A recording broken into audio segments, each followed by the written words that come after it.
Time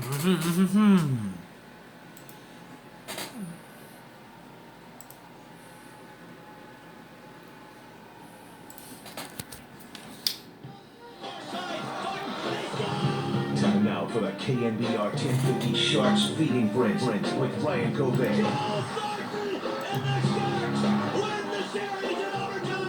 An in-depth look at San Jose Sharks on the Demon Group Show. Now here's Ryan COVAY. The NHL's annual trade deadline is now behind us, and again this year the Sharks were active participants. In a deal with the Avalanche, essentially they send Jamie McGinn to Colorado for Daniel Winnick and TJ Galiardi. I don't fully understand the logic behind this deal. Galiardi is a downgrade offensively for what Jamie McGinn was providing. Winnick is a good penalty killer, a grinder who plays a very gritty game, but it seems to me between Handzus, Mitchell, Wingels, Ferriero, Winchester, and oh yeah, Jamie McGinn, the Sharks already had plenty of guys who could grind and bang the body.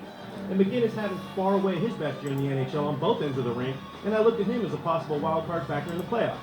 It seems to me like Wilson made a trade just to shake things up. I do like the acquisition of center Dominic Moore from Tampa, however, and once he gets healthy, he should fit in nicely. But what this team desperately needed was another winger who could play on one of the top two lines, and clearly that is what Doug Wilson is counting on from Marty Havlat once he gets back from his injury.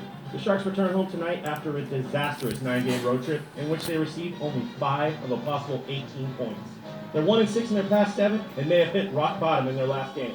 Not only did they blow a 2-0 lead at Minnesota and a 3-2 lead in the third period, but their coach Todd McClellan was cracked in the dome by an errant stick and won't be on the bench tonight as he is still experiencing concussion-like symptoms. So the Sharks roster is set. This is the group that will take them into the postseason.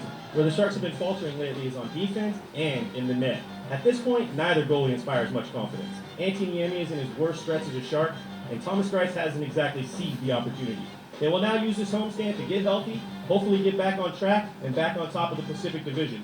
Otherwise, it's going to be very tough sledding for Team Teal. Ryan COVAY reminding you, as always, keep your head up in the neutral zone, and join us in the Feeding Frenzy.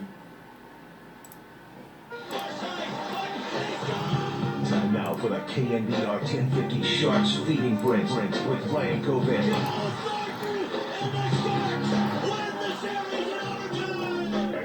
Look at San Jose Sharks on the Demon Group Show. Now here's Ryan COVAY. The Sharkies accomplished a few firsts in their 3-1 win over the Anaheim Ducks in the Honda Center last night. First, they beat a putrid Ducks team for the first time in 4 tries. The Sharks used goals 27 seconds apart in the second period by Brad Winchester and Ben Ferriero to erase a 1-0 Ducks lead. Instead of holding on precariously to their 1-goal lead, they added to it in the third with the Joe Pavelski insurance marker. And another first last night, they scored their first goal of the year in the Southern Cali area code. Shutout losses in LA and Anaheim earlier this year saw the Sharks with a serious SoCal schneid. Overall, they played a very solid road game last night. They were constantly taking pucks to the net and wound up with 36 shots on Jonas Hiller. Winger Ben Ferriero, whose nice effort in front of the net led to the winning goal last night, has a chance to secure a regular spot in the lineup. He's got good speed and decent hands. Both him and Jamie McGinn are 2 young guys who the Sharks are relying on to give them depth at the wing. Entering Game 37, the Sharks lead the Pacific Division by 1 point over the aforementioned LA Kings. Tonight, they welcome the worst the NHL has to offer. The Columbus Blue Jackets visit the tank, and they have been awful this year. Their 25 points have them as the NHL cellar dweller. And it's a disappointment considering they acquired Jeff Carter in the offseason to play with Rick Nash, but somebody forgot to tell them they needed to get some defensemen as well. Alex Ovechkin and the Washington Capitals make their lone visit to the tank this Saturday night. With Sidney Crosby sidelined indefinitely again, the NHL is looking to Alexander the Great to be the face of the league. You should probably get those teeth fixed then. I'm hilarious! Ryan COVAY reminding you, keep your head up in the neutral zone, and join us in the Feeding Frenzy.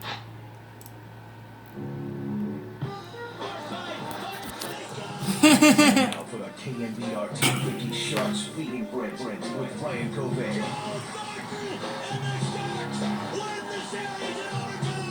An in-depth look at San Jose Sharks on the Demon Group Show. Now here's Ryan COVAY.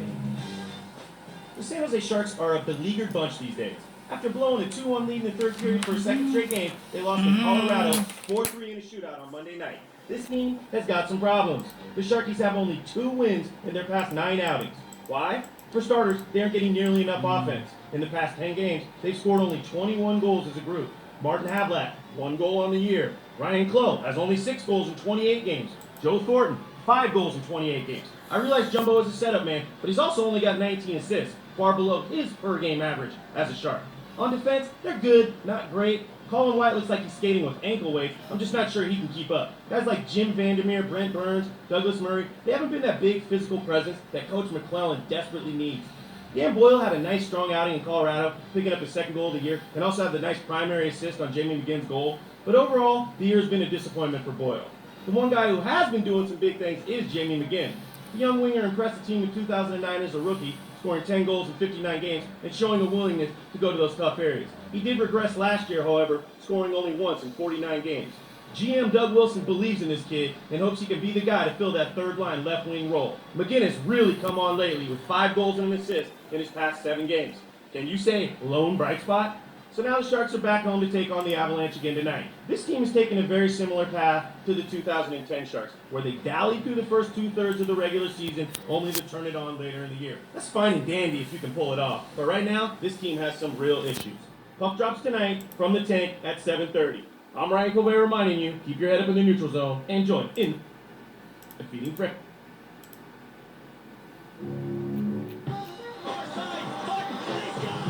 Time now for the KNBR 1050 Sharks Feeding Frenzy with Ryan COVAY.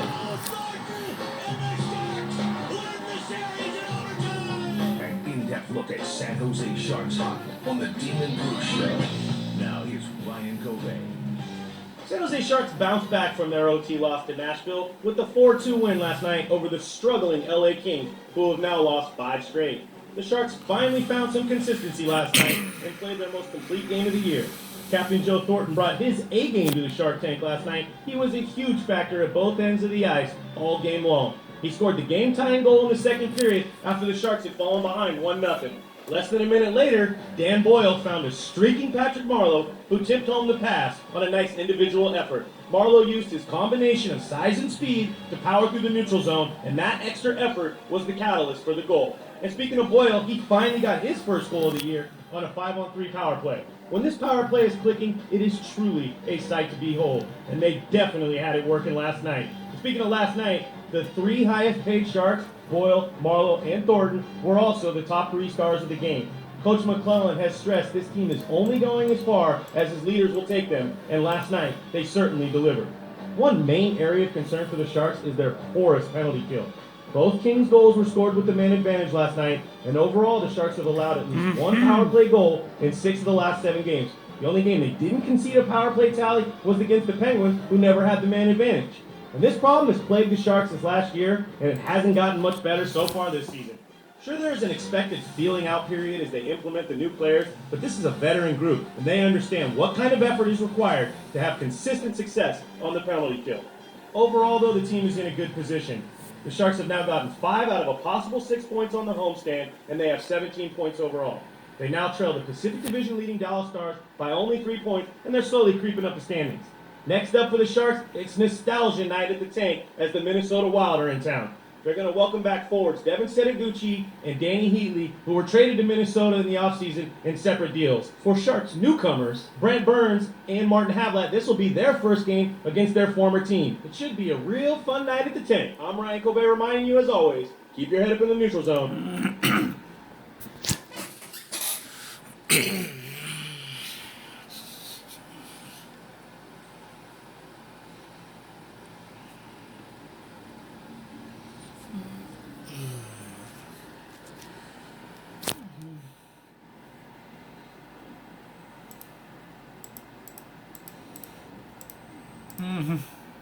I believe that mentally and physically, how do they get on the same page? It's like,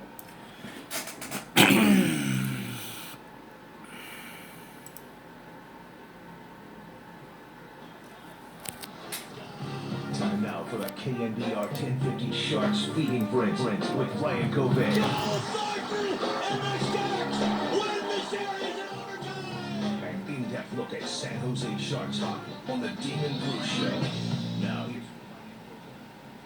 And it's home sweet home for the San Jose Sharks. They're back after a very successful road trip in which they went 5-1. And on that trip, they found their offensive touch, mainly in the form of Joe Pavelski, who is just on fire right now. The big Pavelski's got 6 goals in the past 6 games and leads the team with 9 overall. In addition to Pavelski heating up, last year's Calder Trophy runner-up Logan Couture is beginning to find his scoring touch as well. So now they're back home at the tank for a 6-game homestand, starting tonight with the Eastern Conference powerhouse, Pittsburgh Penguins. The Penguins will be without their superstar Sidney Crosby yet again as he continues to recover from that serious concussion he sustained during the Winter Classic. He has been participating in contact drills in practice, but Pittsburgh is understandably taking no chances with this guy.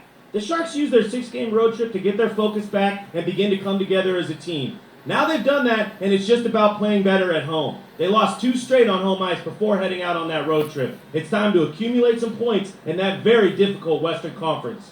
With Martin Havlat healthy and playing great, they're able to use Coach McClellan's preferred line combinations, and this lets all their players fill their natural roles. The one thing the Sharks do need to improve, though, is offensive contributions from that third and fourth line, that secondary scoring. Only the game winner by Ben Ferrio in Boston was the only goal scored by a resident of the third and fourth lines. Coach McClellan wasn't happy with the effort of the team in their last 2 outings, in particular that 5-2 loss in Madison Square Garden. Look for them to come out tonight as a determined bunch, happy to be back in front of their home crowd. But they're also going to need to pack a bag lunch because the Pittsburgh Penguins are a team that thrives on outworking their opposition. Should be a great game tonight, and I'm sure Sharks fans will be happy to have them home. That's your Feeding Frenzy report. And as always, I'm Ryan COVAY reminding you, keep your head up in the neutral zone. And tomorrow's Sharks colonies on Saturday. Tomorrow 6 and Saturday 1 p.m. And then Warriors cast getting canceled. So we're not gonna play Warriors on Friday. Warriors Suns reschedule will be Thursday, January 28th. At Phoenix. Warriors lost to Panthers last night, 104-95, 65 to final, 6 to finals record. Tomorrow Nuggets. Alright, tomorrow we'll talk about this. Also, we'll be back and find a play for the weekend, the holiday weekend. Until then, this is KNBR Sports Night with Mauricio Stillman. We will see you on Friday. Until then, if you love the 2021 Bay Area Sports, we'll see you next time. Bye-bye.